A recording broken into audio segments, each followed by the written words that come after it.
كسب القلوب بحبه أسر النفوس بخلقه.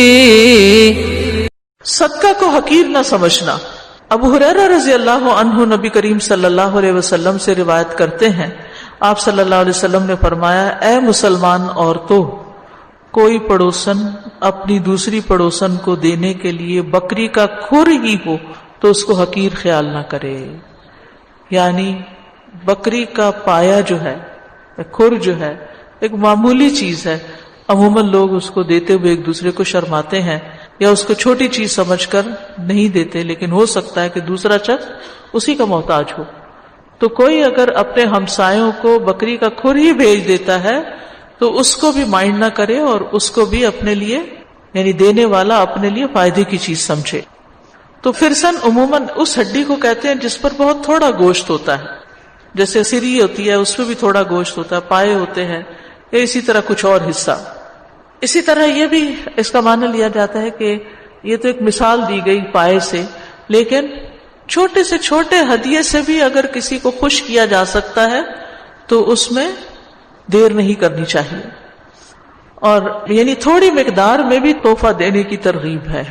اچھا، بعض لوگ یہ ہے کہ تھوڑی چیز ہو تو تحفہ نہیں دیتے، وہ کہتے ہیں یہ کیا دینا. اصل میں ہوتا ہی کہ ایک نفسیاتی سا اثر ہوتا ہے انسان کے اندر کہ میں زیادہ دوں، بڑا دوں، بہت اعلیٰ دوں تو پھر ہی حق ادا ہوگا. اور بعض اوقات اپنی حیثیت ہی نہیں ہوتی تو پھر ہم سرے سے ہی نہیں دیتے.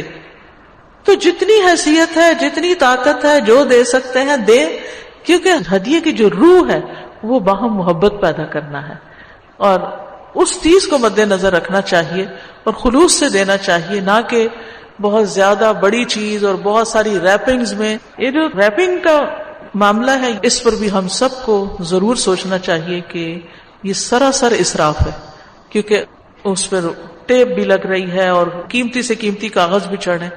ایک کاغذ کو آپ ایک دفعہ ریپ کر کے پھاڑ کے جب پھینک دیتے ہیں تو آپ کتنے درخت کٹے ہوں گے جن کی وجہ سے یہ کاغذات تیار ہوتے ہیں، اور پھر کتنا پیسہ ان پہ لگتا ہے، اور پھر اس کا استعمال کیا ہے. یعنی جس چیز کو آپ نے استعمال ہی نہیں کرنا، صرف شو آف، صرف دکھاوا، تو اس سے بچنے کی ضرورت ہے. آپ کسی اچھے بیگ میں ڈال کے دے دیں، اس کو کسی کپڑے میں لپیٹ کے دے دیں، وہ اس کے کام آ جائے گا. پہلے زمانے میں آپ نے دیکھا ہوگا لوگ رومال بناتے تھے اور ان پہ گوٹے کے ناری لگاتے تھے اور اس سے لوگوں کو تحفہ لپیٹ کے دیتے تھے، اور پھر وہ بعد میں رومال ٹیبل پہ ڈال لیتے تھے، یہ صوفے وغیرہ پہ ڈال دیتے تھے، تو وہ کسی کام آتی تھی چیز.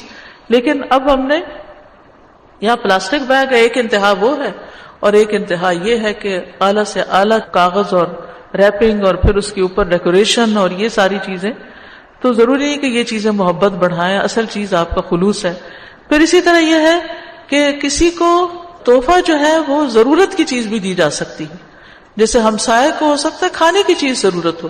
پھر ایک بات یہ بھی پتہ چلتی ہے کہ تحفہ جو ہے وہ صدقہ شمار ہوتا ہے، یعنی آپ کو اس پر اجر بھی ملتا ہے.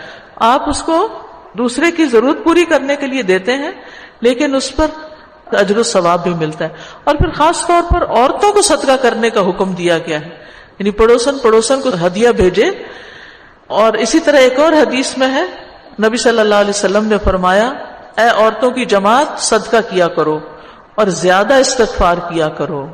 زیادہ صدقہ، زیادہ استغفار، کیونکہ میں نے جہنم میں تم عورتوں کی کثرت دیکھی ہے. اللہ ہم کو بچا لے. تو عورتوں میں سے ایک سمجھدار عورت نے عرض کیا، یا رسول اللہ، اس کی کیا وجہ ہے کہ جہنم میں عورتیں زیادہ ہوں گی؟ آپ نے فرمایا، تم لعنت زیادہ بھیجتی ہو، برے بھلے کہتی ہو لوگوں کو، اور اپنے شوہر کی ناشکری کرتی ہو. یعنی شوہر سے کبھی خوش ہی نہیں، راضی ہی نہیں، اس کی کبھی کوئی خوبی بیان ہی نہیں کرتے. عموماً ہم اس کی صرف برائیاں ہی بیان کر رہے ہوتے ہیں، خوبی نظر ہی نہیں آتی، ہو بھی تو ہم اس کو دبا جاتے ہیں. تو اس چیز کا بھی